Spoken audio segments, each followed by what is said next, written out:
Hello, everybody. Uh, this is Steven from Vital Entertainment Studio, and today I just wanted to, as I said in the update post for this past month. Hello, everybody. This is Just kind of, Steven oh, I'm getting my from own Vital audio, so Entertainment I'm bad at Studio, streaming. One second. and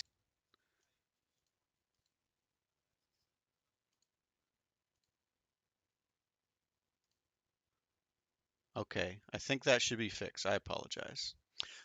So I just wanted to kind of drop in uh, and kind of remind people, I suppose, of the game they backed. I saw some concerns about, I saw that you did some updates, and I'm not really sure what the game looks like and how much has really changed with it. So what I want to do is a little bit of a breakdown of some of the major things that we've done since the Kickstarter ended, and my cat wants to say hello. Um, and then in a slightly different direction, there's not been a lot shared about the solo content. We had a great video from the Blue Player that was produced, but what I want to do is actually run through a solo, and I'm going to run through a never before seen solo. That way you can get a fresh look, even if you've looked at all of the content that's out there about Infinities, you get to see something new today. So for people who are catching up, or for people who are just on the spot all the time, you should get something out of the stream. Um, so to start, I just want to talk about a couple of things. So if you look at the campaign page, and that's sort of your last look at the aesthetics of the design, the graphic design of Infinities. I just want to point out, the card layout, tile layout, and leader layout have all been updated since then. So if you've just, not been looking at the updates, and I'd be surprised if you're watching this if you haven't looked at the updates, but it's possible. Just show you, you know, uh, this is what the cards look like in the game with a much cleaner layout than was on the campaign itself. We'll talk about this little bit in just a second. The tiles are cleaner. Um, they don't have the event text all over them. The borders are vibrant, colorful, but also functional because they help you identify, as you notice, the icon of that tile's type matches the walls on there. Um, the walls are also sort of integrated in a way where um, you've got the openings, but there's also corners. So again, legibility is important. So you can see that, there's three corners meeting here, but you can move through all of these directions with standard movement, right? So that's all changed on those. And then on the leaders, of course, you can see here we're going to be playing with Finn in the solo. So you can see her leaderboard here. You've got the trigger meter at the bottom. I believe on the campaign page there was triggers still using the tokens here in the middle with a flip side that was this symbol, but that's no longer the case. But overall, just a much cleaner layout on the leaderboard as well, with the sort of blurred, translucent backgrounds on them, so you get as much of the art as possible. Because that's kind of one of the tenets of our design on our cards and on our leaders is let's try and maximize how much art you get to see, because our artists have created so much beautiful work. We want to make sure that you can see it as much as you can. So that's essentially, I just wanted to cover that real quick for anyone who was catching up on that part. As for gameplay things, one thing that I just mentioned was the standard movement, right, on the tiles. So one thing that we did was, let me get a little standy here. One thing we did was if you're in a situation where I wanted to move and I didn't want to go like 1, 2 through wallless pathing. But let's say, for example, I wanted to be in a situation like this here. And if somehow a tile was set up like this, whether it was rotated or discovered oddly, there's no discovery in this particular solo we're going to play, but let's just say in a normal circumstance, you can now use your agility die to take a half move.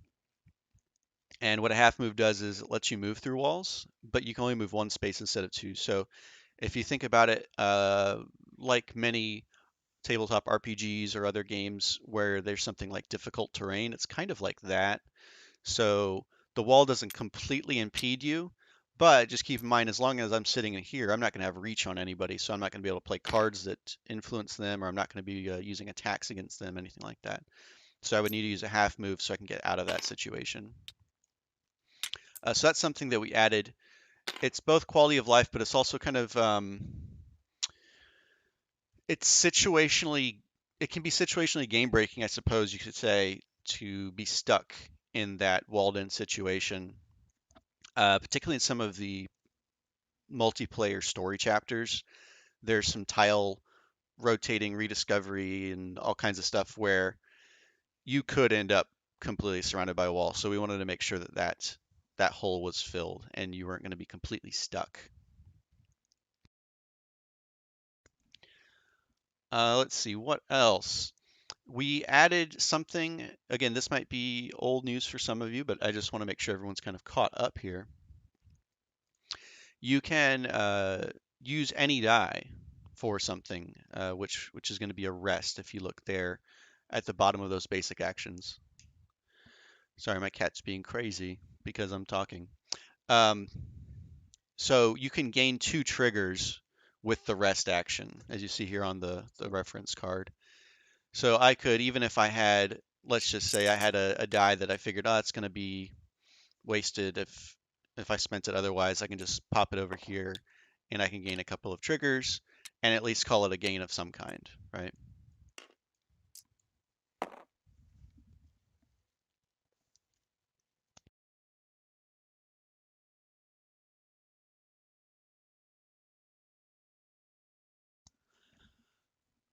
Next is another way that you can gain triggers passively, which would be if I'm exploring around the map and let's say I land here and I decide that I'm going to spend one of my triggers to control that tile. At the end of the round, if I still control it, I'll gain a trigger. So immediately, if no one else takes it from you, that's the investment immediately comes back. But then, let's say next round goes, I still have it, I still get another trigger and another trigger, another trigger. So um, the boost tiles become sort of an investment to maintain those triggers and keep it so you can react to things and keep it so you can control more things throughout the course of the game. So that's another useful thing that we did, and that was with the boost tiles.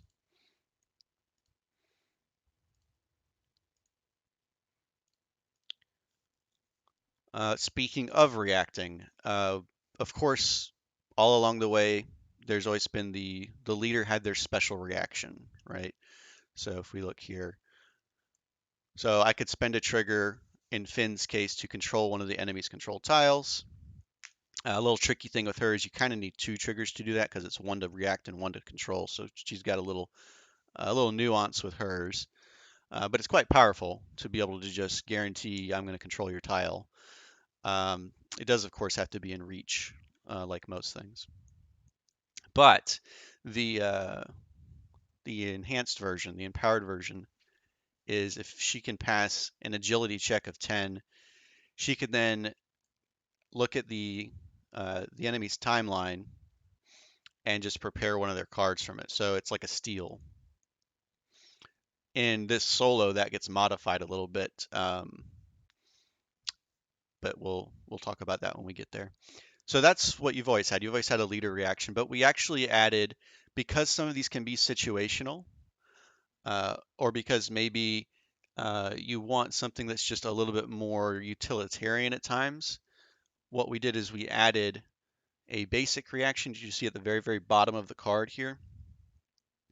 So no matter who you're playing as, you can spend a trigger to draw 2 cards if you just want more options. And if you can pass an agility check of 5, which is easier, you can gain 2 triggers. And so the thing about that is, it might not be a utilitarian choice. It might not be a situational choice. It might just be, I don't think I can make my 10 check on my leader, but I do think I can make a 5. So maybe I can at least just try to get some cards and some triggers all at once by doing so. Or you might be, say, like in a skirmish or some other situation where you want to be passing checks. Well, that's an easier check to pass, right? To get that 5 instead of that 10.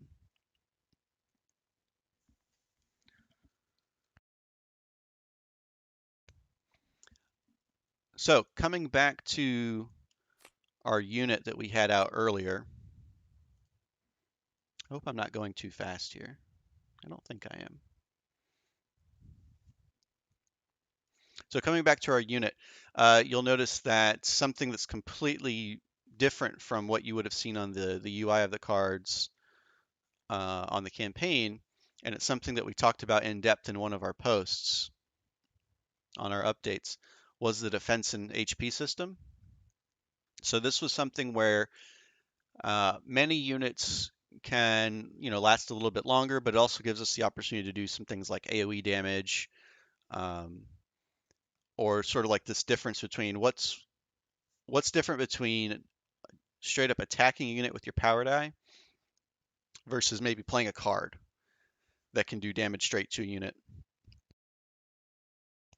And we'll talk about that right now. So let's say I'm playing as Finn, and right now I don't have any power tiles controlled, so my power is 1, right?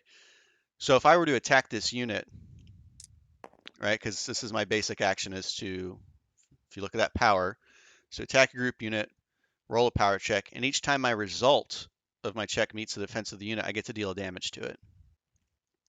So in this case, I'd only be rolling 1 die because I've got level 1 power. I'd roll the die, and so I got a 1. I look at the defense of the unit, which is a 4. It does not meet or beat that defense at least once, so it deals no damage to it. However, let's say I was in a much better position power-wise with Finn here, and I was rolling 3 dice. I was going to say, if I don't meet a 4 on there, I'm just going to stop the stream right now. So on this, I've got an 8, which it meets that at least once. It's going to deal 1 damage, but that's all the agent has. So the agent is going to be destroyed. Now, if I had, oh, whoops, that's from the wrong deck. There we go. Let me get a different unit out here for you. So here's another, it's a different example, but this unit would still die from this check. This unit's defense is a 2, has 3 health. So I had just rolled an 8, right? So that meets the 2 4 times. So it's also going to kill this unit. But let's say I was attacking something a little bit more hardy, like this guy. This guy's got 4 defense, 4 health. I'll be able to damage this one twice. And so, again, harkening back to some of the updates, you might be wondering, okay, well, how do I remember that? Because I'm not going to be looking all across the table and remembering all this partial damage. That is where these mini HP dice come into play. And so you're going to get 5 of these per player in the box. That is an additional component that we added, kind of at our cost.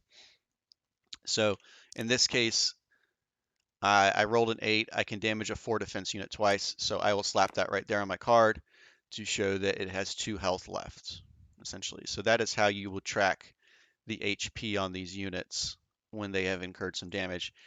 You can heal units as well. There's some abilities out there that do so. Did I have any that I pulled out? Yes. So I can heal all the units in my group by 1. I can also, when I destroy cards, I can pick one of my units, or just maybe an ally's unit because it just says a grouped unit, and I can heal 1 unit by 1. You can't heal a unit above its printed amount, so I would never be able to take this guy above 4, or this one above 1, this one above 3. So there's healing out there, and there's damage, of course.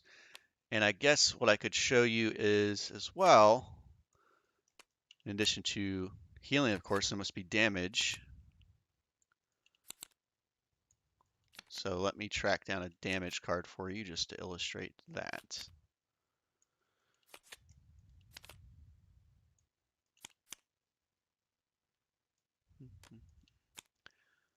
Of course, one's not just going to come up. That would be too simple.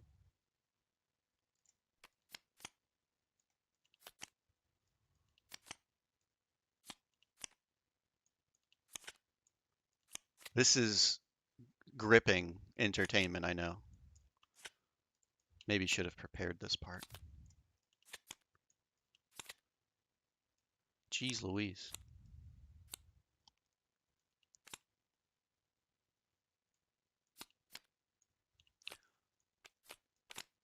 Let's make this faster. Here we go. So if we look at this card, the base effect, I get to just pick one of their timeline cards to take off the table. But if I can pass an energy check with a 12 or better, I can take 3 HP off the player's group. And since it's not saying to all units in their group, basically what it means is I can take 3 HP total off their group.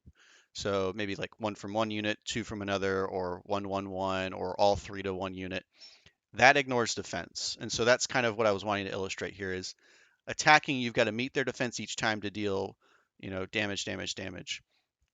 But if they've got a big unit out there that's got a lot of health and a lot of defense, sometimes these kind of cards can be, what you might call like a bunker buster, right? Where it just pierces through the defense and gets rid of the card for you. So something that you would want to look out for in terms of those damage cards, especially if someone's got a particularly annoying unit or a unit that's going to help them complete an objective quite easily. You can kind of get rid of those with the damage cards. Let me check back, make sure I'm not missing anything. Okay. So I got Michael and Scott in here. Thanks for tuning in on Facebook. I've got it multi-streaming, so I'm trying to look at all of the different channels here. Okay. So that's kind of how the HP and defense system works in a nutshell. And the other major thing, it's not something we're going to be spending time with today, but the skirmish system, again, those who've been keeping up with the updates, this is not news, but those who haven't, it's worth a look here. Skirmish system is different. Basically, the way it works is there are objectives you can complete in both of the worlds, and you're going to want to volley between them, so to speak. So go complete objectives in one world, but maybe once you do that, start peeking over at the other world and seeing what objectives are there. So the way that this works is you start the game with kind of 2 columns of cards, and this is the column that can be completed while you're in the Genesis circuit. This is the column that can be completed while you're in the Sands of Vara tiles. And again, those are these tiles versus these, right? You can always see got that little sunburst icon at the top of this, the little computer chip there, and of course that matches here and here just for a little visual.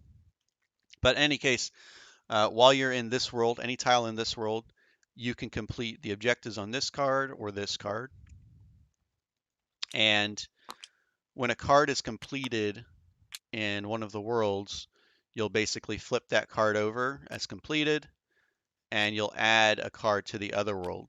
So it sort of incentivizes, okay, now let's start traveling. Let's flip over to the other world and go complete things there.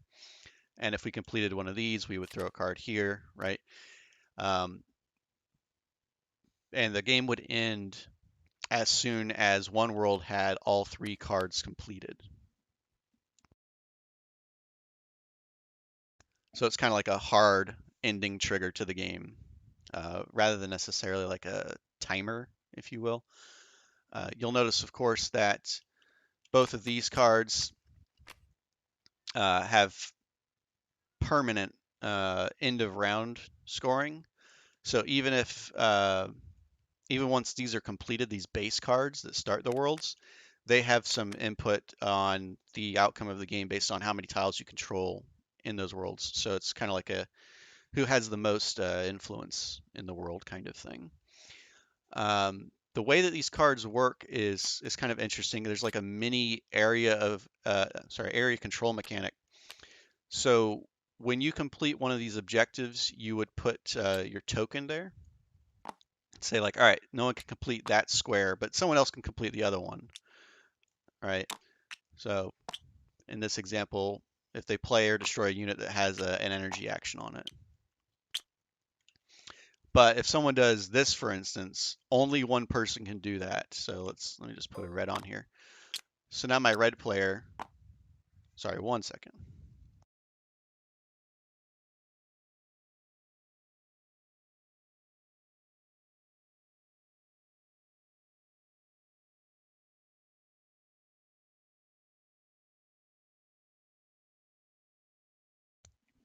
All right, so the red player is the only one that can complete this. So that's kind of where I guess you could say like the area control starts coming in, is like, which ones are you going to emphasize so you can get on those first and make sure that no one else can get them, and so on. So once this card gets full here, so let's say it's just these two players going back and forth and filling this card. The way that the skirmish works is you saw there's numbers on the boxes, which are certainly important. Um, they don't happen until you do this scoring rule at the bottom. So the scoring rules are different for all of the skirmish cards.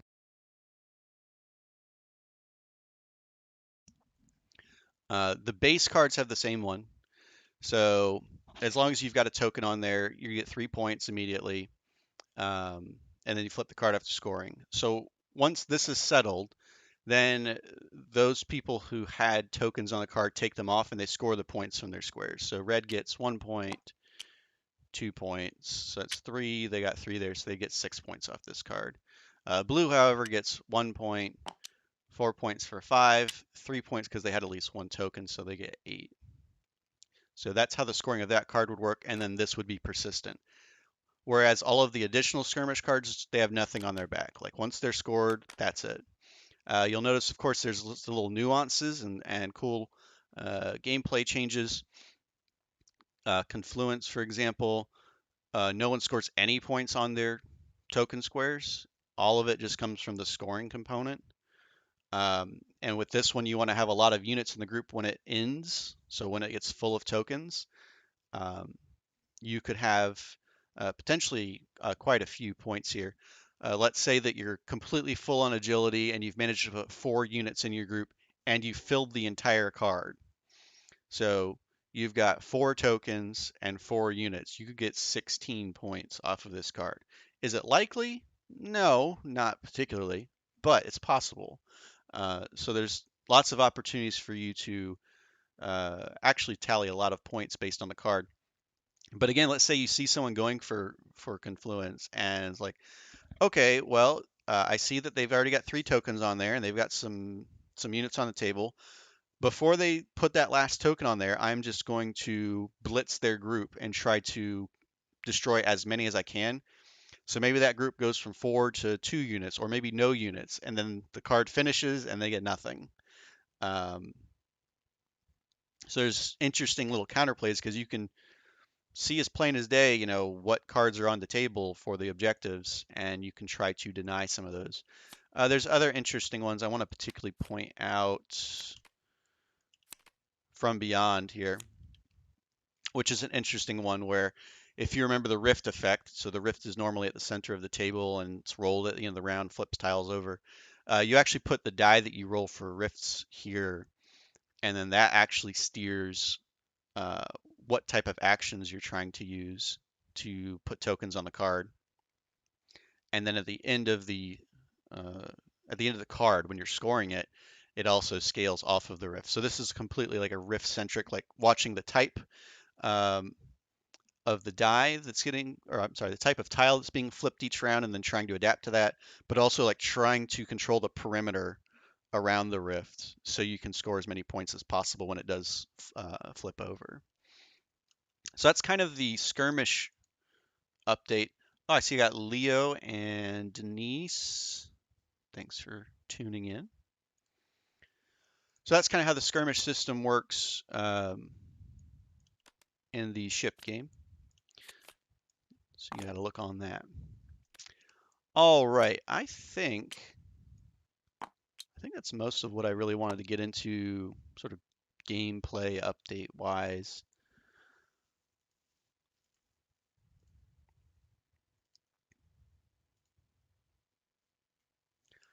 Yeah, I think so.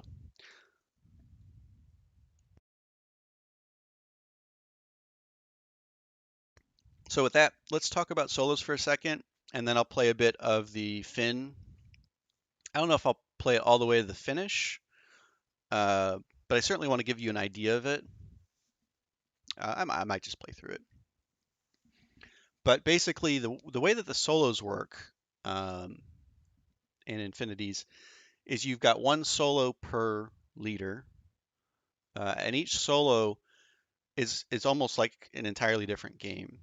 So it uses the core mechanics that Skirmish and that multiplayer story chapters use, but there's different restrictions or modifications to either the setup or the game itself that are completely unique to that leader's quest. And so in that respect, it's like you're getting 12 different games in the solo mode, basically, because they have wildly different objectives and wildly different gameplay paradigms. So I just want to emphasize that those things that I just went over, um, not all of them will come into play here because we're in this unique solo mode. So for example, we're not going to be worrying about half moves because in this particular solo, I get to set up the map, and I've set it up in such a way where I won't have to worry about half moves. Um, so just bear in mind that if what you watch right now is completely different from maybe if you watched a skirmish or something else in the past, like don't completely panic because that's how solos go. They're just totally different. Let me lay another card over here. So the way that the solos go is that you play through. There's three objectives essentially. In most cases, you've got one objective that you can meet and two objectives that the AI can meet to essentially beat you. So of course you're going for the ending where you win, right? Uh, that's not always, if you want to put it in these terms, it's not always the good ending. If you want to frame it like that, good versus bad. Um, it often is. It's often the most substantial ending. So you certainly want to endeavor to beat the AI before it can beat you. Sometimes there's a couple of the solos where you actually have two objectives and the AI only has one. So you got more paths to a victory. It's just a matter of do you get the good victory or the better one in terms of the story for that character. So let's say that you are a completionist person and you want to play through those solos and see all of the different endings without just, cheating and reading all of them. Uh, that means you've got three endings on 12 solos. So you're going to have to play through that, at least 36 times, and it's going to take a while. Um, then, okay, you've done that. I've gotten all the endings. I'm done, right? Not really. All of the solos also have a challenge mode. And so what the challenge mode does is it takes your work that you put in to learning how to best play that solo and then turns it on its head in some way.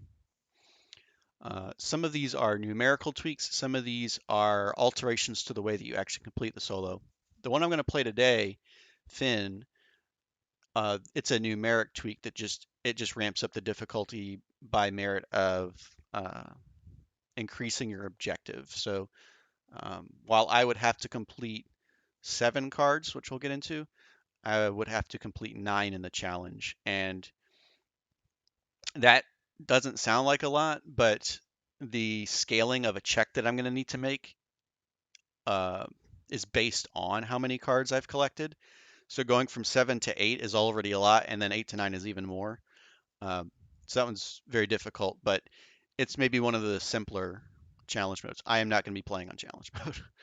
Um, I've been thinking about offering some sort of um, record holder, or I don't know what we would call it, but kind of a contest for people who think they can complete the challenges. And I guess the question would be, how does someone prove that they did it? Um, so I don't know if it's like you'd have to film yourself doing it or what, but it's something that seems like it would be fun. It's like a contest of who can complete those challenge modes because they are not easy, to put it quite bluntly. And sometimes they can be as fickle as you just aren't going to get the dice for it and you'll have to start over. Um, which can be frustrating, but such is the nature of having dice in a game, right? So, I guess what I will do now, since I've been jabbering for about 35 minutes, uh, I'll talk to you about the Finn solo, kind of walk through those rules with you, and then we'll play a little bit of that. So I'm going to pull that up on my other screen here. So the long and short of the story for this one is that Finn is a processor within Deva that her role in particular is she is receiving the dreams of individuals from the surface. So obviously Deva is in the Genesis circuit, which is underground. So she's receiving dreams from the surface and then running them against the protocols of Deva. What do these dreams look like toward the ideal timeline? Should we reinforce these dreams or should we erase them? Should we alter them so that when the people wake up, they're they're more centered, they're closer to where Deva wants them to be to maintain that ideal timeline. That's kind of what Finn's role is as a processor for Deva. And as you can see, there's many other processors in her bank here that are still along the walls, but she has sprouted some monstrous limbs and she is crawling out of there. So she has this awakening uh, because she sort of experiences the dream of someone who's untethered to Deva for the first time, and it's this artist basically. And so she sees, the artist's paintings and their visions and how they can actually create things. And normally it's Deva that's responsible for creating anything because it's essentially like this digital god. So she sees this painter and it starts sort of creeping into her mind, and then she starts envisioning, well, what would a different network look like other than a Deva network? Um, would there be a space for a civilization without the limitations that Deva puts on it? And is is it worth limiting the exploration of the mind to sustain the ideal timeline, or should people just be able to make their own way? So sort of these lofty ideas start entering Finn's mind, and so just unconsciously she starts manifesting these limbs out of her pod. She starts crawling out before she even realizes that she's halfway out of the chamber. Is basically where you find her at the beginning of the solo. And so during the solo, she's going to be encountering the different units and effects of Deva as it's trying to restrain her and keep her and put her back into her place. Whereas Finn, of course, is trying to escape and kind of create her own network that she envisions, just like the artist from the surface would. So she's trying to make this little pocket network, I guess you could say. Hey, Matt, thanks for tuning in. So I'm trying to keep up with this, but I'm very bad at streaming, so sorry. So that's the long and short of Finn's story for her solo. So for the actual rules here, I've already got the map set up. So the way you got to set up the map. So you got these 2 rings of tiles, and then you remove the 3 that are touching the walls of the cable junction, which is the required starting tile. I start with control of it. So neither player, so me nor the AI, will have um, a group of units in our tableau. So I'm not actually going to keep units up here. So instead, when units get played, they're going to be played next to tiles in the outer ring as attached.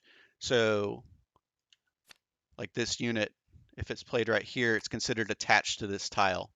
And then whoever controls this tile is considered the owner of that unit for that moment. And of course, that can change if someone takes control over from that player. So that's the weird way that unit ownership works. Meaning, if I own that unit, I can use its action, its die action, just like if it were up here in my group. Tiles can only have 1 attached unit at a time. If a unit is up there, I just shuffled, so it's a different one. If a unit is up here and no one controls the tile, no one controls the unit. So it doesn't count for either player. So the AI doesn't have a standee or board or anything. It does use tokens, so I'll use the red tokens for the AI here. It does share my deck, and it begins with 5 face-down cards in its hand. And this is going to come into play with my alterations to my leader. And I start as Finn and Cable Junction, which I already am. As you can see, Cable Junction's here. And I start at 50 points, which is at the top left of the game state map. So I start at 50 points on there, and so then I'm done with setup. So that 50 points represents bandwidth.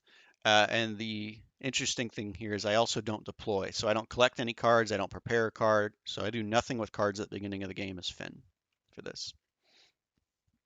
Other rules for Finn is that during the end phase, when I would normally be preparing, drawing, discarding cards, all of that, I don't do that. Also, the basic reaction that I mentioned earlier at the bottom of this card that's so helpful, I can't draw cards with it. So in almost every way, I can't draw cards as Finn. Almost. When I play a unit, I attach it to an outer ring tile in my reach. And when I do so, I can also take control of it by spending a trigger. So if I do manage to get a unit somehow, either in my hand or if I want to do one for my timeline, I could, but because of the objective of the game, I probably wouldn't play for my timeline. But when I play a card, I pick a tile and attach it and control it. I can attack units if I have reach on their attached tile. So again, like if we look at a situation, whoops. Geez. Okay. So if we look at a situation like this, so I've got reach on this tile here that's got a unit that's attached by the AI. I can attack this unit with my basic power action. So I can try to destroy it if I wish. So that's how that works.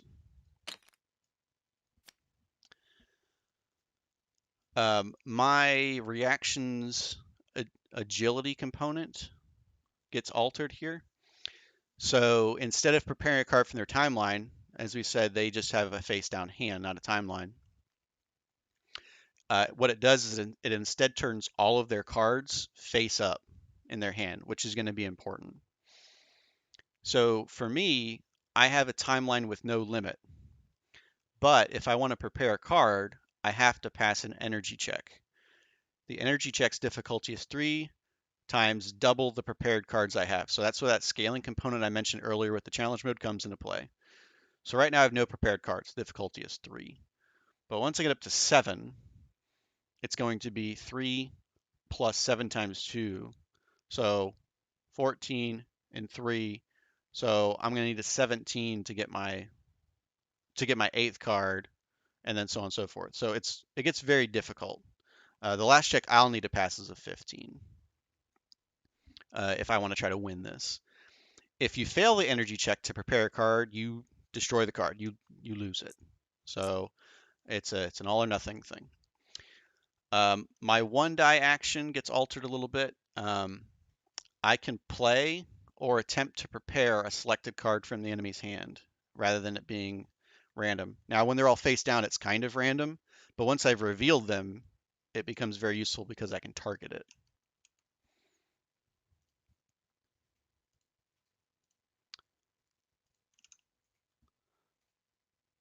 And then when I destroy a grouped unit, I can attempt to prepare it instead of sending it to the discard pile. So again, that's where, if my enemy had a unit that was up here and I attacked it, I could then attempt to do that energy check to prepare it to my timeline. So sometimes I'll be swiping cards from the hand to prepare them. Sometimes I'll be destroying them to prepare them. But the long story short of Finn's objective is I need to have 7 cards in my timeline. And the timeline is limitless for Finn in this solo quest. So that's my objective. And I think what we'll do is just sort of show you what the AI does as it goes here. Because the AI is going to be kind of reacting to what I do based on what I spend. So it doesn't really have turns, so to speak. All right, so let us get some stuff going. So just going from top to bottom, just as a reminder for people who either haven't watched a game or it's been a while. In the start phase, you lock in a die that matches your tile's type. So my tile's type is energy, so I'll lock in energy. And then I will roll these. And then I can either re-roll all of them or I can keep all of them. And I think I will re-roll all of them just for giggles. Okay. All right. So I really want to get those cards flipped over, or at least start pulling some of them. So let's just show you what the energy action does. So again, I can play or attempt to prepare a selected card from their hand. So let's get, I don't know, this middle card.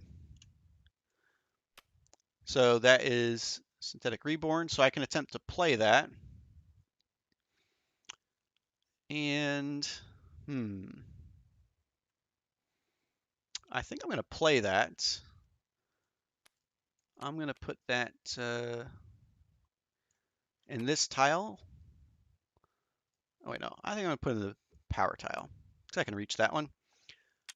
And when I play a card attached to a tile in this solo quest, I can control it by spending a trigger.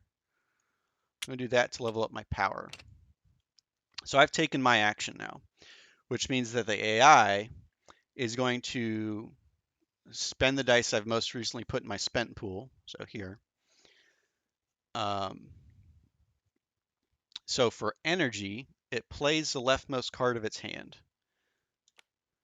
If it's a unit, which this one is, it plays and attaches the unit to an outer ring tile and controls that tile.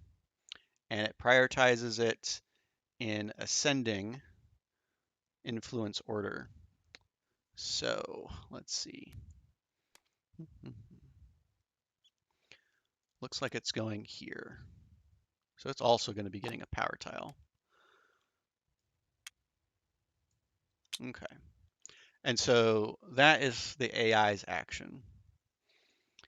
So I think I will use my 2-die action here to attack a group unit, and if I destroy it, I can lock my boost back in set to the unit's 1-die action cost. So let's do that. So hopefully I'll succeed on this and be able to pull this back, this die back. So I've got 2 dice, as you can see here at level 2. There's those 2 little black cubes. That means when I'm rolling those checks, I get 2 dice. So I'm just going to grab 2 of these. And I am looking at a pretty hard destruction here.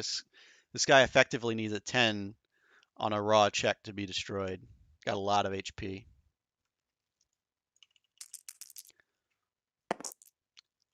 Alrighty then. Well, that'll be a 10. So, that's handy. So, I have managed to destroy the unit. Oh, but wait, we're not going to actually destroy it. We're going to do our special thing. So, first of all, this is going to come back. And rather than sending it to the discard pile, I'm going to attempt to prepare it. So right now the prepare difficulty on my energy check is 3 plus 0. So I should have a pretty good time passing this. Yeah. So I am now 1/7 of the way toward my objective. Ta-da.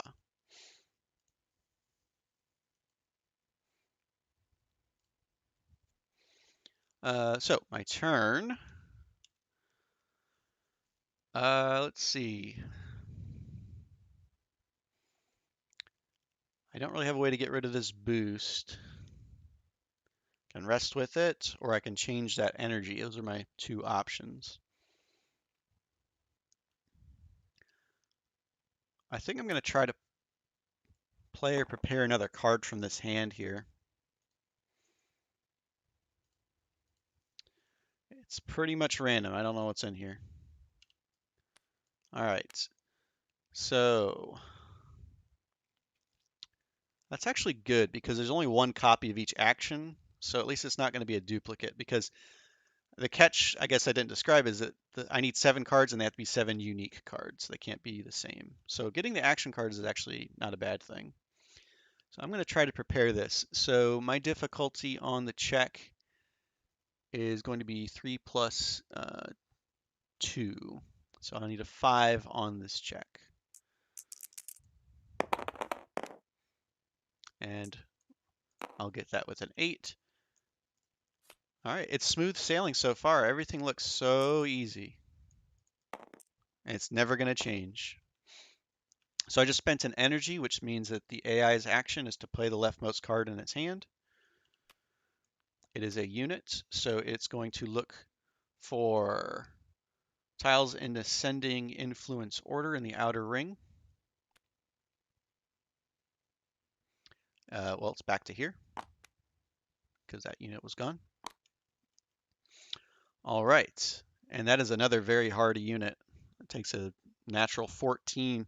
So this is one of those where it's hard to just kill it in one pass unless you have lots of power. With my last die, all I have is a boost, so I am going to use that rest action to get 2 triggers. And the AI gets to take its boost action. It plays leftmost card in its hand. But it does different stuff here. So if it's a unit, it plays and attaches the unit to an outer ring tile and controls it, which it is. But it prioritizes, also in ascending order, sorry. So it's pretty much the same as the energy. So it's basically, in this quest, it doubles down on being able to put units out.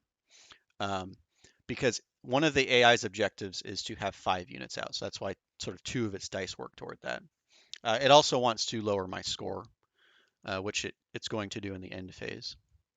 So ascending order, I'm looking for 1s or 2s. No 1s or 2s. I got a 3 right here. All right. Boom. So it's got 2 units on the table. We're out of cards.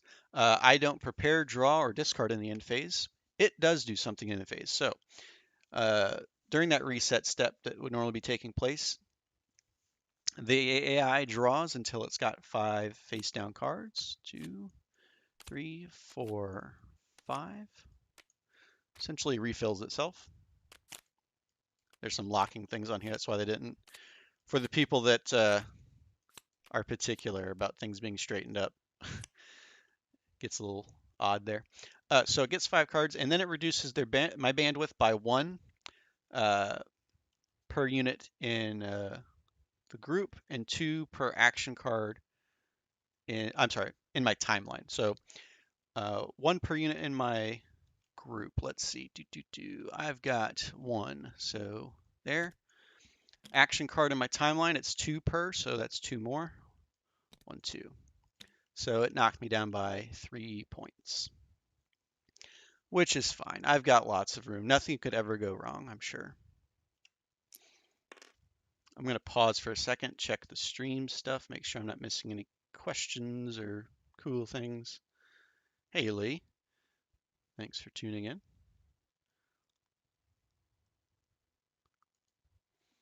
All right, so moving on to round 2 here. I might start thinking about moving, but let's see what dice I get. Oh, that's not terrible, because I could move and play some stuff from its hand, potentially. But I'm not liking that boost die hanging out. So let's see if I can do better. So remember that thing about not liking the boost die? Well, now I've got 2 of them. Good job. All right, so I've got this synthetic reborn where I could prepare an active card, but I can kind of already do that just with my basic energy action from my leader itself. So I don't know if that's really worth it, but her action is available.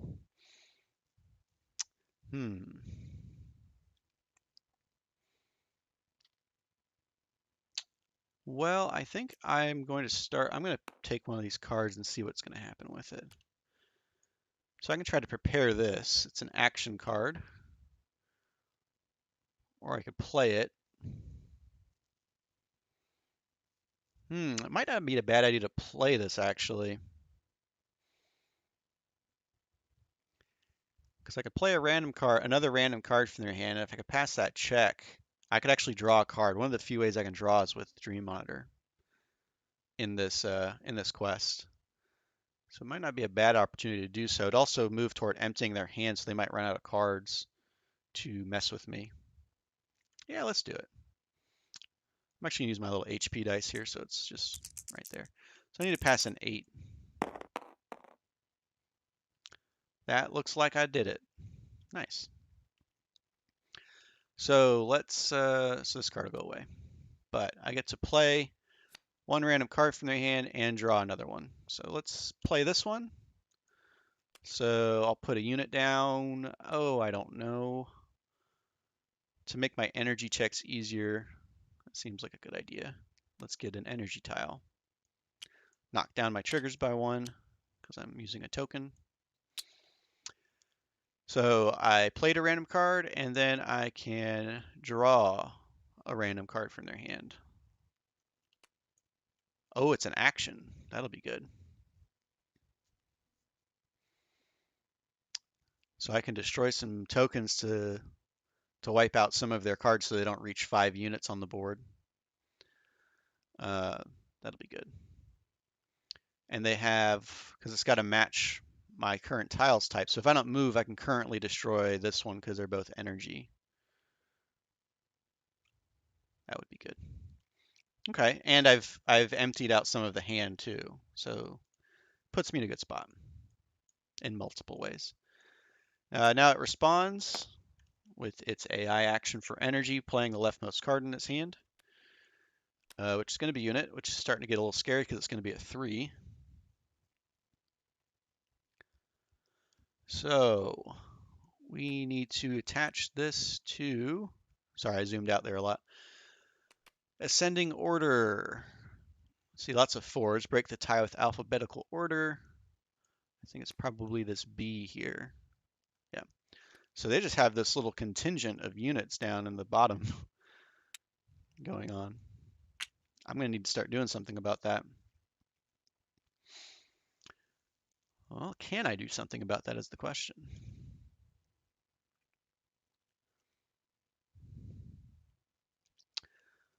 I suppose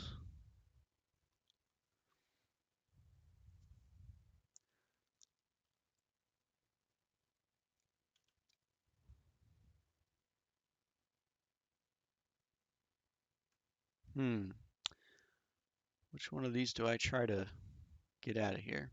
This is the healthiest unit. It's gonna be the hardest one to destroy with an attack. Oh no, this one is. This one's effectively an 18.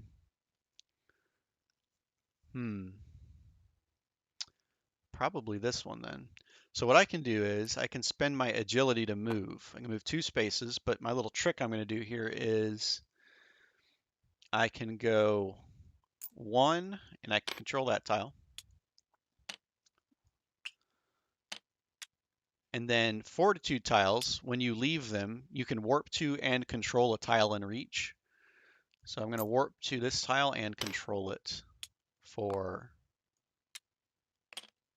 another token cost. So now this is my unit. I control this unit. So it's down to, it's got this one, it's got this one. So 2 out of the 5 it needs to win the game.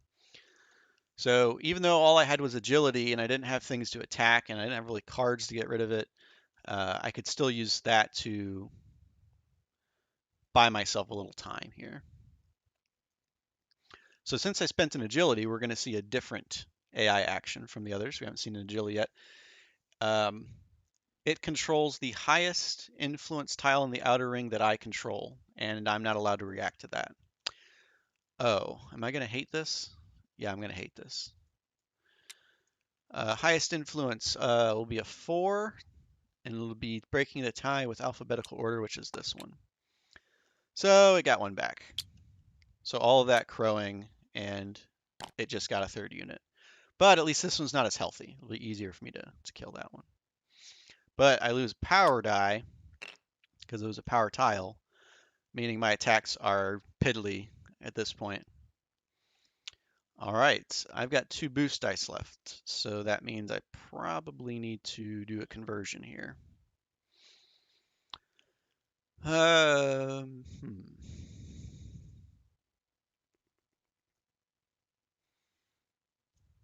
I kill anything with a single die? Nope, not reliably.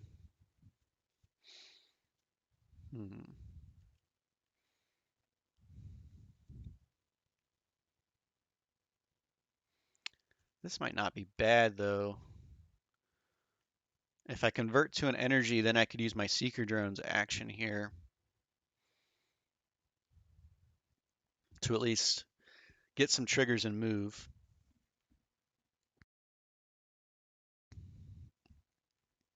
Question is, where would I move? I guess I could get into the agility to set myself up for another one of those little hopping actions. That might not be so bad. So let's do a conversion. I'll change that to an energy. That's my whole action. It will do its boost action, which we've seen already, plays leftmost card in its hand. Again, if it's a unit, we're in bad shape. Oh, we're in bad shape. Real bad shape. Oh, you know what I should have done probably? Well, no, I changed it to energy, so I've got this card in my hand. I could still try to do some triage, and I'm probably going to have to, honestly. It's no longer going to be the Seeker Drone. So it's going to attach it ascending order. Let's see. Looking for 4s. Probably the 4 with a C on it is the highest alphabetical. So it is now 1 unit away from winning the game already. I'm not doing a very good job, is the moral of the story here.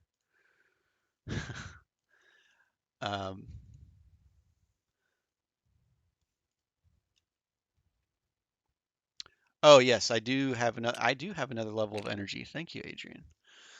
I am full on energy. All right, so we did that. Good news is it's out of cards, so I'm gonna get to do my energy action without having a problem. So I've got an energy die. I can use repress hostility. Oh, but wait, it doesn't have any tokens on energy tiles that match mine. So that's not going to be useful for my triage. Darn. Hmm. Do I go into emergency mode and use one of my timeline cards that are needed for my objective? Control player's current tile for free. Doesn't really have that. Oh no. This is a problem situation. Hmm. That's not gonna help me.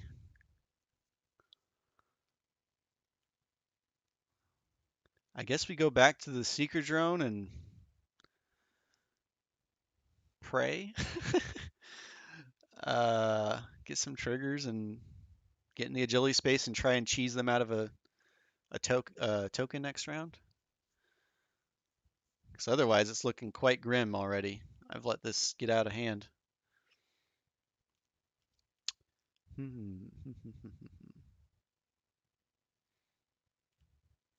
Yeah, I guess we'll do that. So we'll gain 2 triggers and move 1 space, right? 1 space, yeah. We'll get there. I don't do any end phase stuff, but the AI does. The AI refills its hand. I don't think I got 5 cards there. We'll see. Oh, I did. Yeah, there's like sticky points on the board. Yeah. Okay.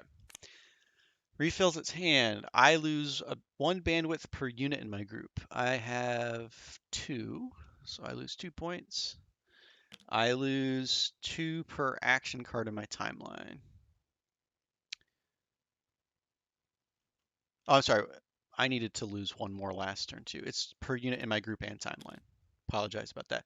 So then I lose another 1 from the unit in my timeline, another 2 from the action in my timeline. So is that right? I should have lost 1, 2, 3, 4, 5. So I should have lost 5 last round. Let me go back. Should have lost 5, I believe, last round. And this round I should lose 1, 2, 3, 4, 5. Oh dear. This is not shaping up very well, I have to say. Let me check the channels real quick because I'm doing the triple stream business. Okay. All right. Well, let's go to a 3rd round and see if I can even make it through this one. So I'm in my agility tile, which is, at least I'm guaranteed to get that. I'll probably be doing that move first. These dice are not exceedingly good, but I don't really know what else would be better, honestly.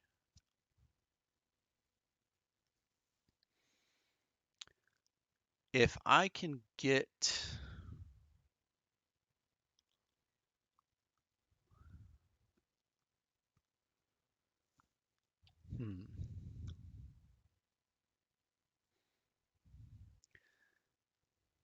I guess if I can get into a power tile...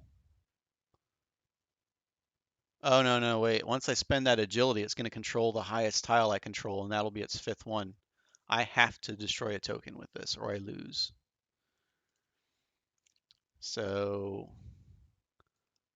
I'm going to re-roll these. I'm going to have to spend my agility first, I think.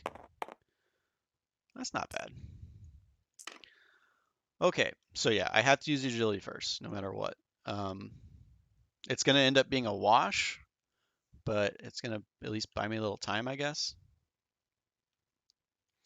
So I will warp to and control. Let's see. I'll warp to and control this tile because I can reach it.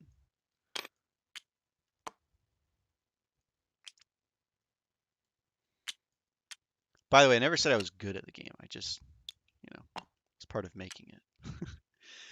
All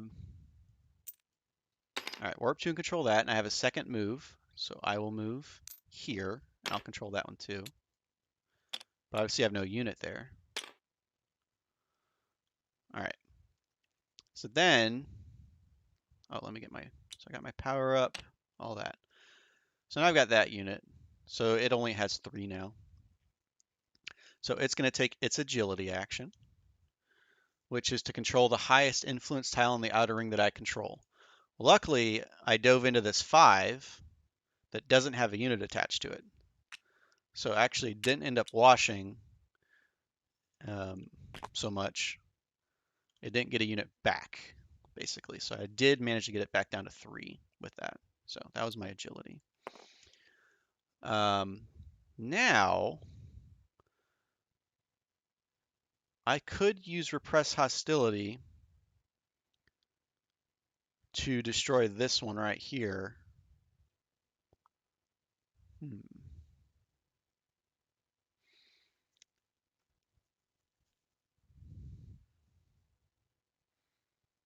That might be what I need to do.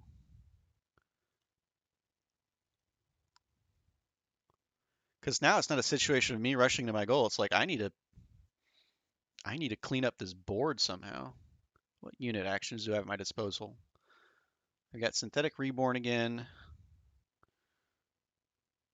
I got Sentient, which is not super great against this AI. Because you don't really debuff him at all. I've got the Seeker still.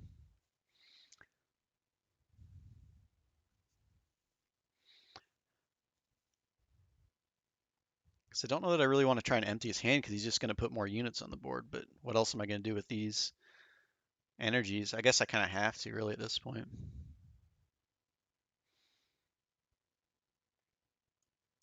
So let's go for it. Well, this is a different card for my timeline, my collection. So I'm gonna, and I've got lots of energy at level 4, so I got 4 dice. What's my difficulty? 3 plus 2 times 2. I can do that. Hopefully. Oh yeah. All right, so I've prepared that. And unfortunately now it's going to take its action. I hope it's an action card. It's not. Oh boy. All right. Attaches unit to the outer ring and controls a tile.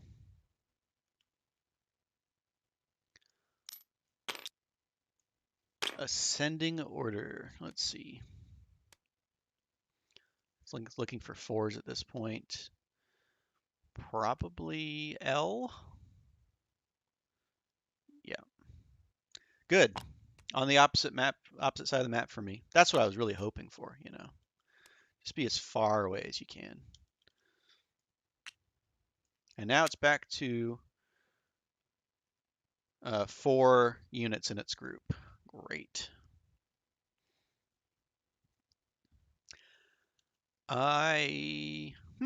Actually, I think I lose. Because I have to spend this energy die at some point, which means it's going to put another unit down.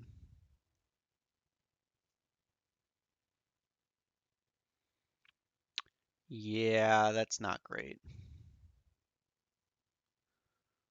That's not great.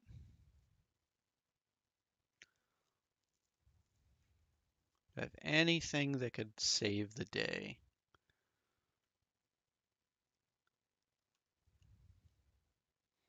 I guess I still have this, which can okay, yeah, I can wash with that. So I can play Repress Hostility, destroy a control token on up to 2 tiles anywhere, matching my current tile's type, which is star. I can destroy this one and this. Oh no, I can destroy this one and this one.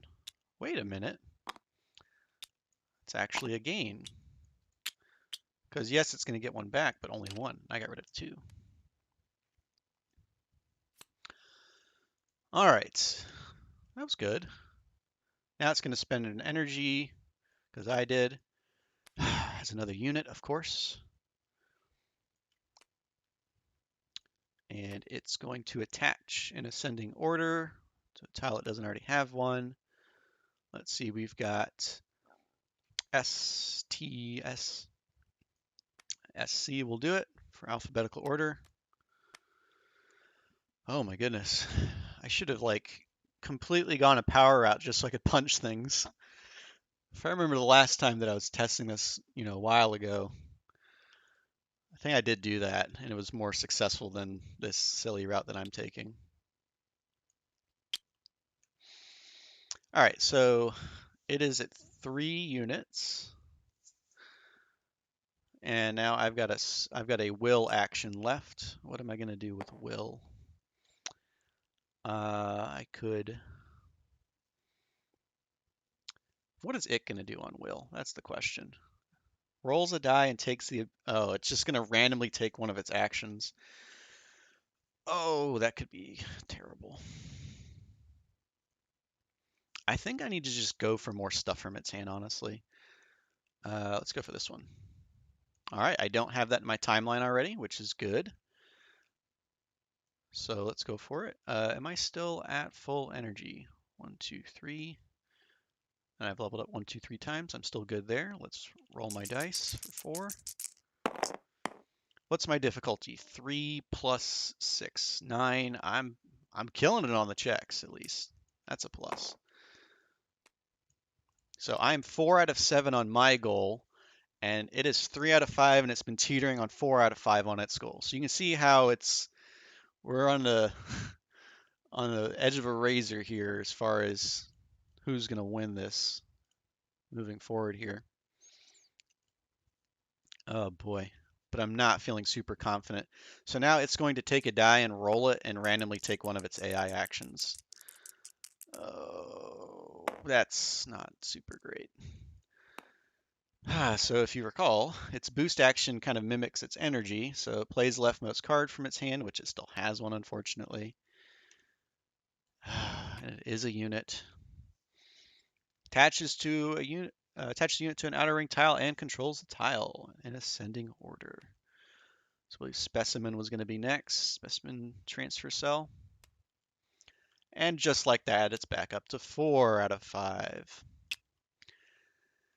End of the round, I'm going to lose 1 bandwidth per unit in my group and timeline. So let's see, I've got 1, 2, 3, 4, 5, 6 I lose from units. And 2 per action card in my timeline, which is just one of them. I'm down to 32. Okie dokie. Something tells me this is going to be the final round for round 4 here. But I could be wrong. Let's find out. Let me check all the channels, make sure I'm not missing anything.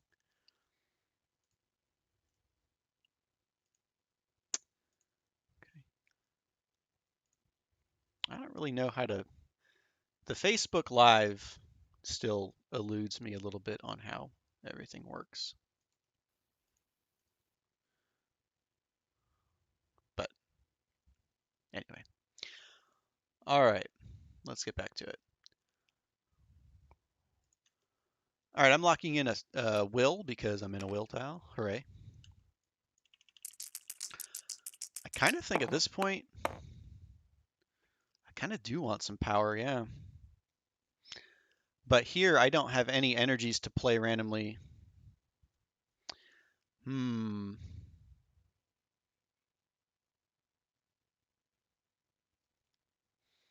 But I do have this attack for my leader's attack, the special one that gets the boost die back. That might be good. And it's locked into the unit's 1 die action. Are there any power units that it controls that I can reach? Actually, there are no units it has in my reach. They're all across. Oh no, this one right here. But that would just lock it into an agility. I would need a 15 to kill that one though. And I cannot do that on 2 dice. If my math is right, I believe it's impossible on 2d6 to roll a 15. I could be wrong.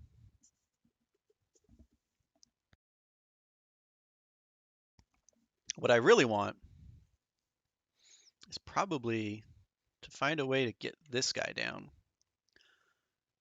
He's got low durability here with a 3 and a 2. I could do that on 2 dice most likely.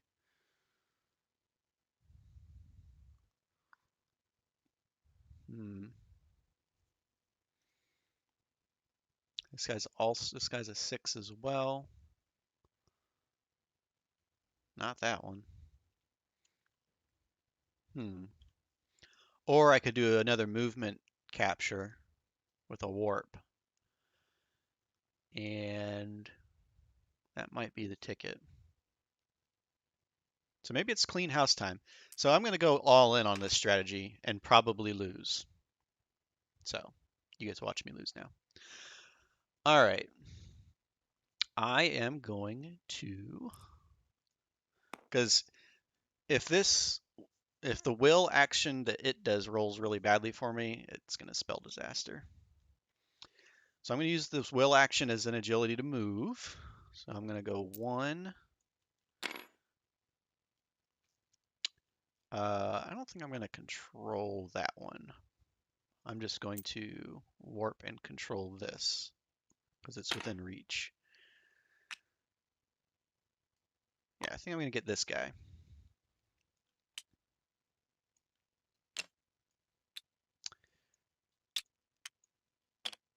Oh wait, that's just getting my power back, I think. Oh no, I do have level 3 power. Oh boy.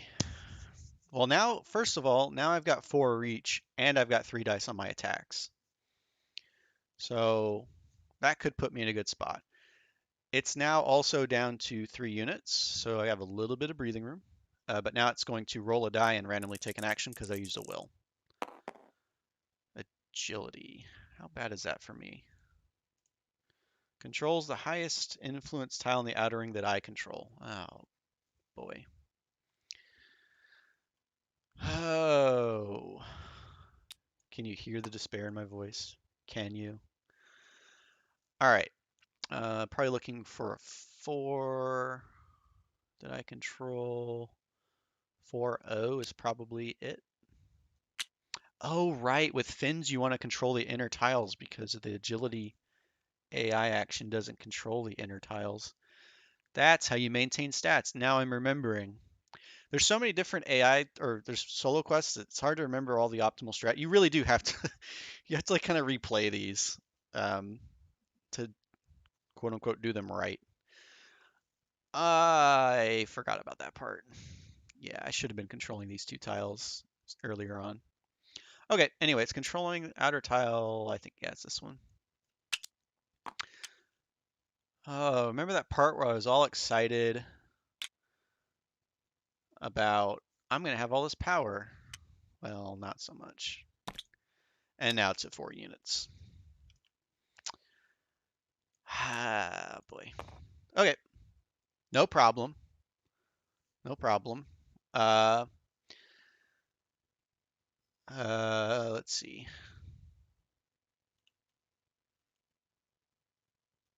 Okay.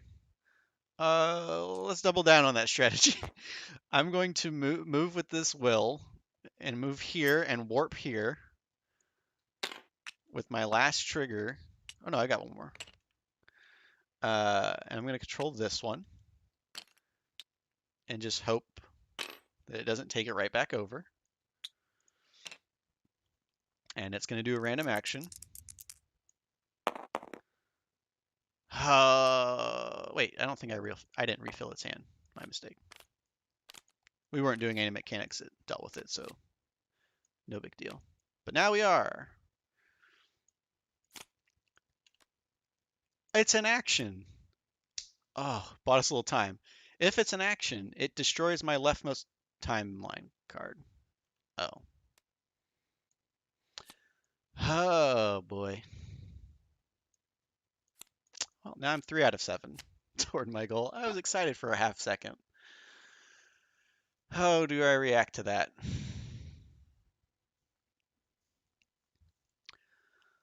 I could flip all their cards over in their hand if I pass that.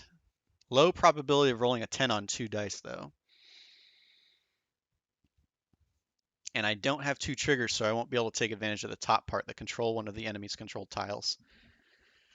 Oh, this was not great timing. Okay.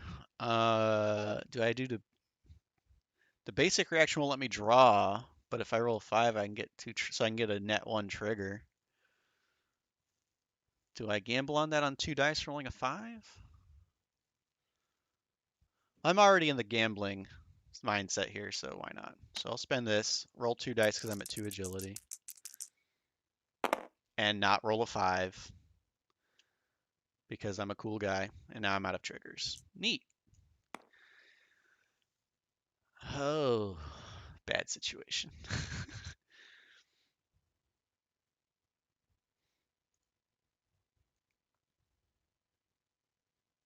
Oh, I think I was out of triggers anyways, Adrian pointed out. So it's a zero-sum thing anyway. Didn't matter because I didn't pass that. So it didn't affect the gameplay at all. I guess I forgot to spend that trigger, sorry. Uh, okay, well, now I'm gonna try to do this attack, and we'll see what happens. I've got some power here. Um, who can I reach? I have a reach of 4. Whoops, didn't mean to do that. I have a reach of 4, as you can see here from my power level. So what do I attack? Same unit here and here. This one's a 15, and 1, 2, 3, 4. I can reach it. I don't know if I'm that much in the gambling mood though.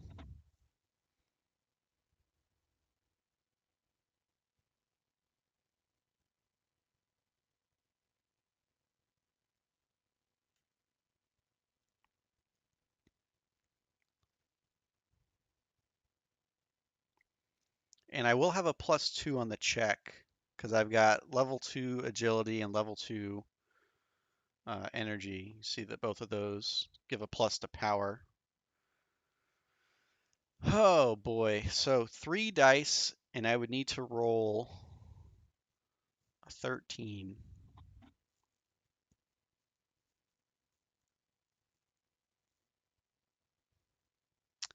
I'm not feeling super secure after I just completely botched that roll. Oh, I see what you're pointing out, Adrian. If we're time traveling and I was allowed to do that check, I would have passed it with my +2. I see what you're saying. But I wasn't allowed to do it. So we're all good. All right. Nah. I'm going to just take the safe route because I'm a scared little boy. I'm going to try to attack this synthetic reborn. All I need is 6. Well, really all I need is 4. I got it a lot. All right, so destroy this unit, but instead of sending it to this card, I'm going to try to prepare it. So make my energy check, which I've got 4 dice on, and I need 3 plus 6. I need a 9, which I got. All right, I'm back to 4 out of 7, and it is down to, what does it have? 1, 2, I think that's it. We're back in control. All right, that's not so bad.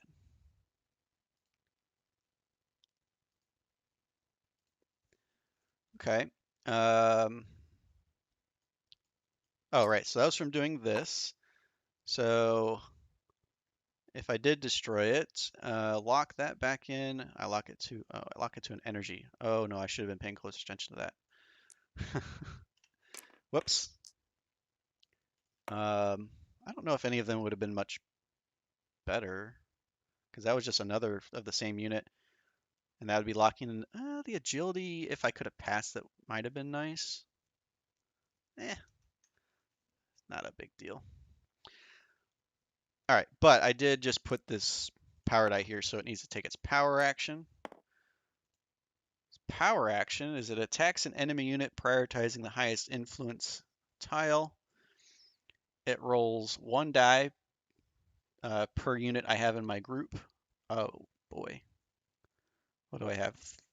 1, 2, 3. Oh, it's going to be rolling 4 dice. Whatever unit it attacks is probably going to be dead. Okay.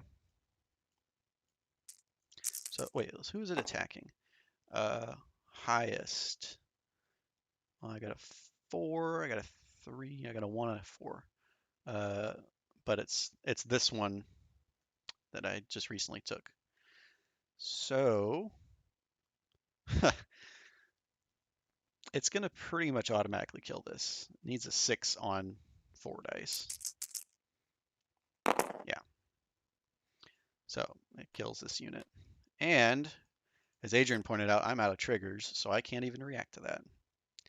But at least I keep control of the tile, so that's cool. And then I've got this energy to spend, so let's see if I can get to a 5th card. Hey, it's an action. That's actually really good, because again, they're unique, so there's only one.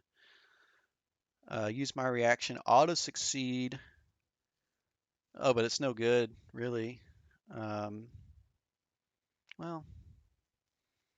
nah, I'm gonna prepare it. Well, try to prepare it. I need 3 plus 2 times 4, so I'm up to 11 now, and I've got 4 dice. Do I still have 4 dice? Energy, energy, energy. Yes. I get 1 extra die per energy tile. That's why I was counting those. Let's see. I've got 8, 9, 10, and then I've got 11, 12. So we're good. 5 out of 7. I'll just put this down here. All right, 5 out of 7. What's the AI at? 1, 2. Oh, I've got it down to 2 out of 5. I've taken control of this quest, taken it back. Well, not so fast, because now it takes its energy action. And it's a unit. Dandy. Leftmost card is hand, attaches it to an outer ring and control the tile. Let's see. I think this is the highest one without a unit, so it already is going to control that, I think. Oh, no, wait. Let's see. Oh, sorry, ascending order, ascending order. Oh, but there's only 4s left. So. Okay. So now it's back up to 3, which is fine. No panicking here. I start losing bandwidth though as Finn, as I'm stretching myself, trying to control all of this stuff and wrest that influence away from Deva. So let's look at the scoring situation. 1 per unit that I have on the table and in my timeline. So 1, 2, 3, 4, 5, 6 points I lose from units. Let's see. And 2 per action in my timeline, so that's 4 more. Uh-oh. So that's the other dial that I need to be paying attention to, because now I'm halfway drained of bandwidth. I see.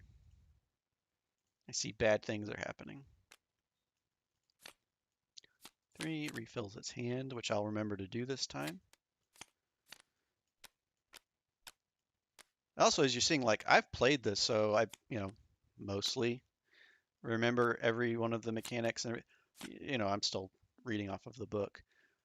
But, it'll take you a little bit, especially on that first game for each of the solos, to get a hang of, like, all of the little interactions that the special rules have. But, if you're playing these solos at least 3 times to play through to see how all of the endings can occur, these solos often take an hour, right? So just that is like 36 hours of gameplay. Then if you're going to try and circle back and do the challenges, now you're looking at probably much longer because you're gonna have to play through them multiple times to beat that challenge. So a completionist could easily put more than 50 hours just playing solos, I would say. Um, the average person, would they? Probably not.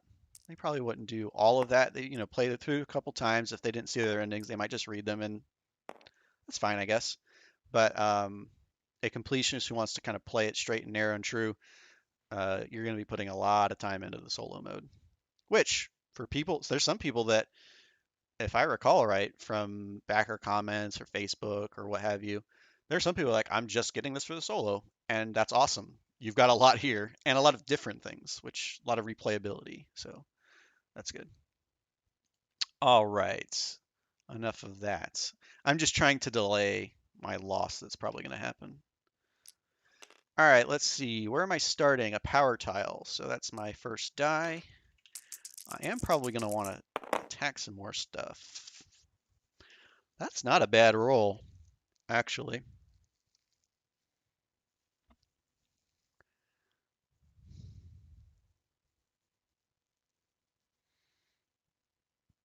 Because I could try to destroy something and prepare it, and then energy to prepare a card. And if it's a unique card, I could win off of that. Let's do that. All right, going for the gusto. Make sure all my stats are correct. Sometimes I'm forgetful. I think I'm good. Yeah. All right. What am I attacking? Well, I already have a synthetic reborn, so I don't want to attack that. It looks like I have to go for the agent or the vector engineer. Gee, I wonder if you look at those two difficulties side by side, 4 defense with 1 HP or 3 defense with 5. Think I'm going for the agent. Especially because if I destroy it with this attack, I can lock the boost back in as another power. And I could do a second attack to try to just win off of that. And if that fails, then I can do the energy to try. Let's do that. So let's attack the agent. I have 3 dice. All I need is a 4, but technically I've got a +2 on it, so I just need 2. So really, I automatically do it. But for fun, we'll roll the dice. Right. So that has been dispatched. And now I do my energy check. I've got 4 dice on the energy check. What am I looking at here? 3 plus 2 times 5? Yeah. So 13 on 4 dice. Oh, that's looking real good. Wow. I need to save these dice somehow because they're treating me very well. All right, so unique card. It puts me at a 6th. I'm 1 away from victory. If I can't win in this round, it's going to start really screaming away from me, though, with the score. All right, it's going to do its power action, and it's going to absolutely obliterate. I'm probably not even going to roll this. My highest influence, my card attached to the highest influence tile. Is it you he's looking for? Yep. So it would need a 10 on this. It's going to be rolling 1, 2. I guess it's only going to be rolling 3 dice. It could fail. Could fail. Wow, it did. Well, I mean, it didn't fail. It does 1 damage to it. So this guy's at, he had 2 health or 2 HP. Now he's,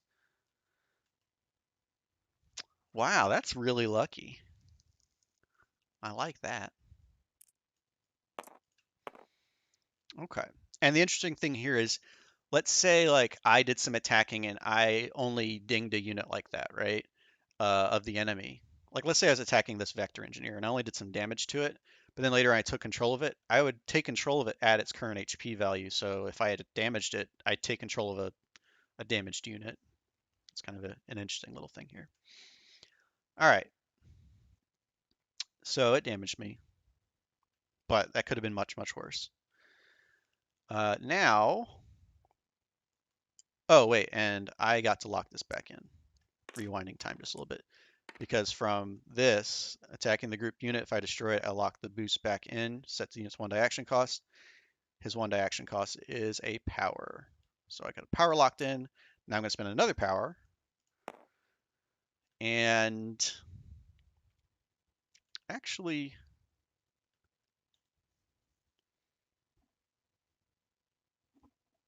do I spend that or do I do the agility to? Oh no, I don't have any triggers, so I can't control to bump up my power level. It's gonna have to be this, I think. All right, so I've got 3 dice, and I need to beat. Technically, I will need a 13 because this guy's got 15 effective health, kind of, 3 times 5, and I've got +1, +1. I'm feeling kind of okay about it. So it's as enthusiastic as I can be. Probably as enthusiastic as I should have been. 7, 8, 9, 10. So I get to damage it 3 times. Okay. So it's down to 2 HP. All right. Well, that wasn't great. Now it's just going to straight kill my seeker drone because it's going to attack that same unit. All right. Well, that didn't go swimmingly.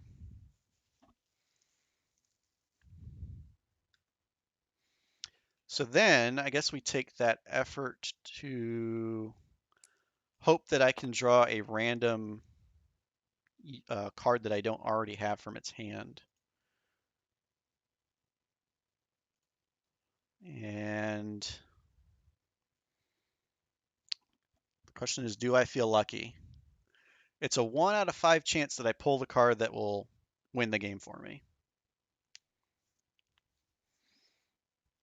And, had I some triggers, I could have reacted and, flipped over flipped over his hand and then just been able to target it. But I did jinx those dice. You're right, Adrian. It was completely my fault.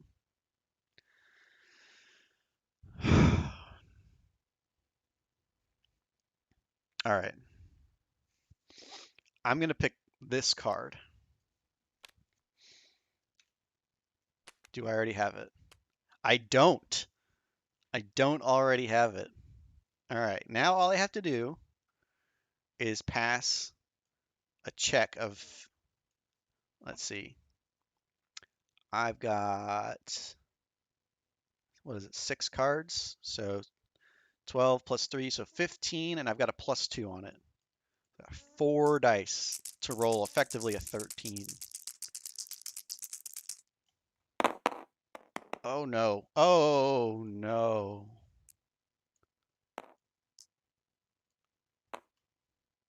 Well, that's life, isn't it? Right there.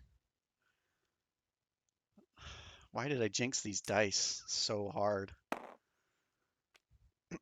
Well, that goes away. And since I spent an energy, it plays the leftmost card in its hand. Here we go. It's going to start spiraling out of control now.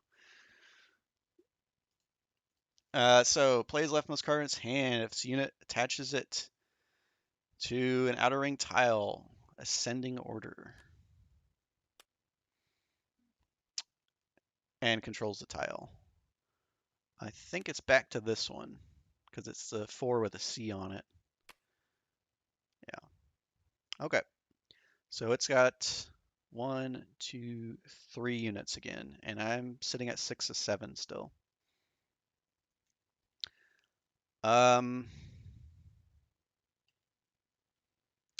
I don't think there's anything with this agility that I can do that's going to be outstanding. So I think I'm actually going to rest with it. So I'll do my rest action to gain 2 triggers. And then it will do its agility action to, oh wait, this was stupid. Uh-oh, I may have blundered here. Controls the highest influence tile in the outer ring that I control. Wait, is it this one? If it's this one, it's brilliant, but I think it's this one. SC over SU? Probably. Yeah. Oh, there went my power. Oh boy. And its agility action specifically states you cannot react to this, which would have been really nice, but I guess not. All right, end phase. I lose 1 point per unit that I have in my group up here and in my timeline. So I've got now 1, 2, oh wow, is that it?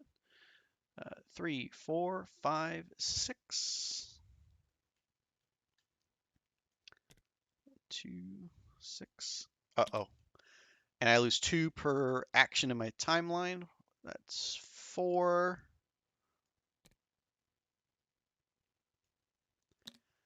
Okay, I think I'm starting to run out of steam here on this one.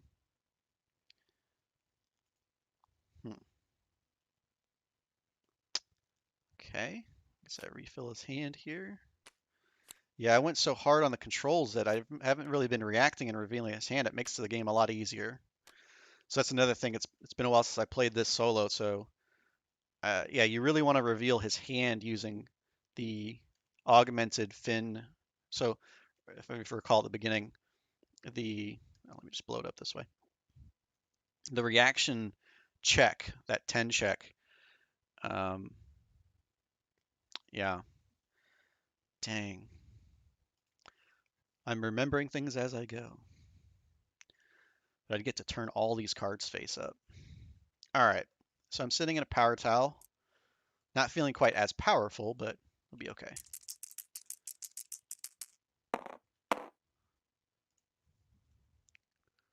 Well, I could take it back and attack that unit again,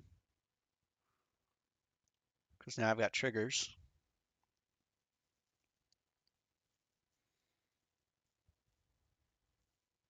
Actually, I could take the tile back, provoke a token destruction, react to it, flip his hand. Yeah, that seems really good. Just in case things don't go my way. So first thing is, let's take this tile back. So I'm going to move 1 into an agility and a warp to move back into here to take this back. Oh wait, does he have a power tile with a unit on it? Oh, he does. So I'm instead going to go 1, 1, 2, 3. I can warp. Aha! Playing like a smart person for a change.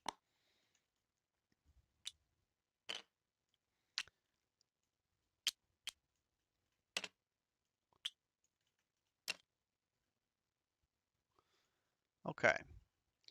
So then it's going to do its agility, which is to control the highest influence tile that I control in the outer ring. Wait, is this right back to this one? Probably.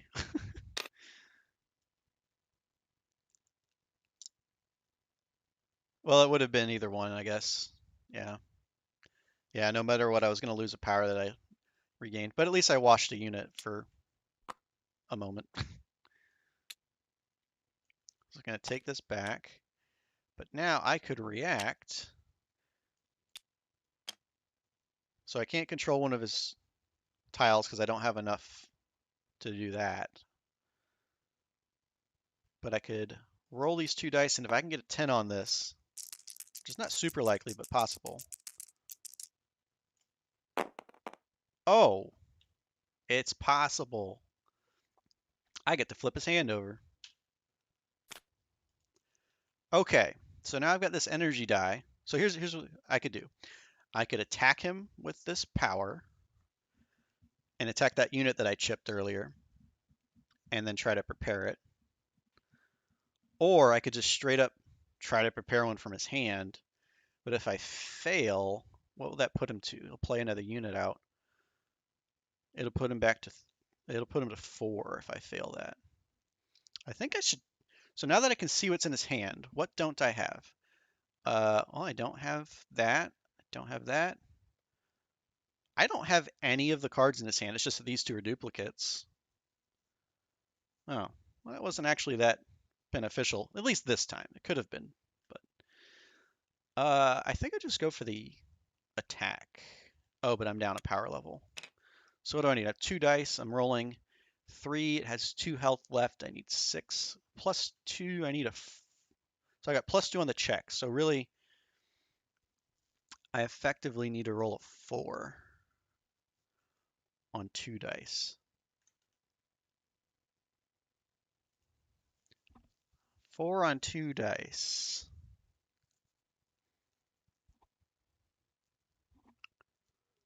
I can do that.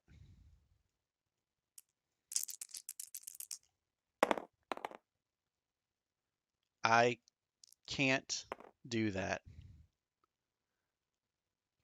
So I roll a 3. I've got plus 2. It's 5. So, well, that guy's sitting at 1 HP. Oh, that is not amusing. So it's going to do its power action, which is to attack me. Attack my highest influence unit, which is this one. Ooh, I've got a hefty unit here, though. Maybe he can tank for me a little bit. And it's going to roll only 2 dice in the check because it's dice scale on my amount of units I control. So 2 dice attacking this big unit. Phrasing. So it rolls a 9. It only damaged him once. Nice. So he still has a lot of tanking left to do. He's in there doing his job. All right. Well, that didn't work. So now I think we just try to swipe directly from his hand. And then if that fails, we're going to do another attack. All right. So I am going to... I guess it doesn't matter a whole lot, but I think the most unique unit is probably what we need. Or the most unique card, I should say. So I'm going to try to take the most unique card I can and prepare that. I need, again, on 4 dice, I need to roll a 15 to finish the game, and I've got a plus 2. So I effectively need a 13 on 4 dice.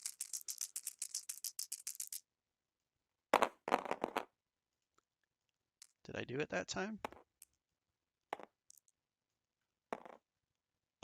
Just. I rolled the bare minimum of what I needed to win the game. Wow. All right. I did it. Barely. Because if I failed that, it was going to go right back to 4 and be on the cusp of winning again. That was super stressful at the beginning because I really let it run away from me. But got it back under control and was able to win. I don't know if anyone's interested in this, but I guess I could kind of like tell you what happened. Should I read the ending? I don't know. Should I just save that? Risky. Spoilers. I should have thought this through. Well, I didn't really read the beginning. I told you about the beginning, but I didn't read it. No, I'm not gonna read the ending. I will save the story stuff for when you get your book. So the last thing, and this is kind of like burying the headline a little bit. So the last thing to tell you here on the stream is on Thursday. Let's see. Yeah, I think it was Thursday. I got some news from overseas. it's okay. So I'm going to temper your expectations before I say it. It's good news, not great news, right? Good news is the manufacturer's finally committed to a completion date where they're going to say, all right, it's ready to go to the dock. The bad news is it's not in this month, but it's at the beginning of next month. So they gave me July 10th that they will commit to saying like it will be done, it will be packed, it will be ready to like go to the port on the 10th. So, like I said, it's good that they gave us a date. It's not great that it's going to be into next month. Um, the reason, I'm using reason in italics and quotes as well. The reason that they're giving is the custom dice, but they've had the production copies and approvals for a long time. I'm not really sure. Like they're talking about the paints that are being used for the surfaces, and there's rain, and I don't know. Something about the way that the paint is being stored and humidity. I don't know. Anyway, that's the reason that they're giving for the delay is the dice, even though that's the thing that they've had. I think they've had approval for the dice the longest, honestly. So it's odd that that's the thing that would be holding it back. I don't know. Um, but in any case, that's sort of the one that's taking the bullet, so to speak. But July 10th, that's when they say it can be done. Um, they've not been quick to give me a date before. They've been very nebulous with like, oh, well, this is still in process and we're still trying to get this and that. But the fact that they're willing to do that tells me that um, they've got to be fairly confident in that time frame. So, so that's the sort of end cap news I wanted to put here on the latter portion of the stream today. This stream ended up a lot longer than I thought it was going to be. It's like 2 hours just about. Um, I mean, it was like an hour and a half almost of the game. Um, but I figured once I was into it, I didn't want to stop.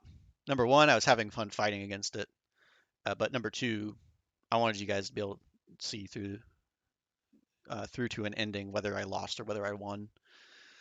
Um, what a complete solo looks like. So yeah, this one. Let's see. I think this is the only one that works like this as far as like putting units attached to tiles. Oh no, that's a lie. Uh, there's a multiplayer chapter that has some. There's kind of like lanes that are created. If anyone, I think I put quarantine in one of the betas, but quarantine has some card being attached to tile business going on as well. But this is the only one that works exactly like this. So as you can see, this is a very different way to play Infinities. And so you've got the 12 solos that are almost like their own games. You've got the 12 chapters, which are almost like their own games because they all operate in weird ways too. Then you've got the skirmish, you've got your skirmish over here, which has all sorts of different permutations because you've got all of these additional cards and they can be in different worlds, right? Flip-flopping around, different combinations. All sorts of variation in terms of replayability, both for multiplayer, but also, as you can see, for solo. We did not take it lightly on the solo content. And the fact that I said earlier that if you wanted to play them all through to their completion with all the different outcomes and the challenge modes, I mean, you would have to put at least 50 hours in, and that would be going fast, I would say. So yeah, hopefully that's a good demonstration of from the beginning of the stream, kind of some of the tweaks that we had made since the Kickstarter, but we've documented in the updates. There's not really been any gameplay changes since last year, but I didn't know if maybe some of you just not paid as close attention to those, but caught this stream, so I wanted to catch you up. So you got gameplay stuff, you got some brand new content that you've never seen before with the Finn solo. Um, which, by the way, I guess I didn't mention, is called Digitize and Actualize. Um, she's trying to become her own self and create her own little paradigm that she can exist in that she thinks might be ideal. But the moral of the story is I win, so I must be the best. Um, but it's not the case. Those of you who tuned in, you're the best. Thank you for joining me. I might do another one of these, and if it turns out that we get a lot of people kind of coming in on the back end and watching this, maybe I can encourage even more to come in live. I did mention I kind of wanted, like, I was tossing around the idea of maybe doing like a charity thing, but I didn't want to like open that and then no one came to the stream and it just sort of looked sad that no one was donating anything. Um, but it is something I'm interested in doing. So if you if that's something that you'd like to see, um, you could leave a comment on the video or whether it's on the YouTube page. This is on the Facebook. This is on my Twitch. I don't know if you can really leave comments on Twitch though. But yeah, on the YouTube, on the Facebook, on Kickstarter. If that's something that you'd like to see, some sort of charity stream, uh, and we're kind of in this really sad state of affairs where we're kind of spoiled for choice of things that we could donate to. Like it's really sad to say that, but there's so many people out there that could use some help, of just of various different walks of life, whether it's a societal position, it's a medical thing, um, it's our environment in the world we live in. Um, we're being faced with a lot right now. So if it is something you want to see, leave me a comment somewhere, and maybe we can act on that and do something to just help out our little bit that we can. In the meantime, though, I hope that you enjoyed it, and I'm going to try to close this right before the 2 hour mark. So I will hopefully see you guys again sometime soon. Bye bye.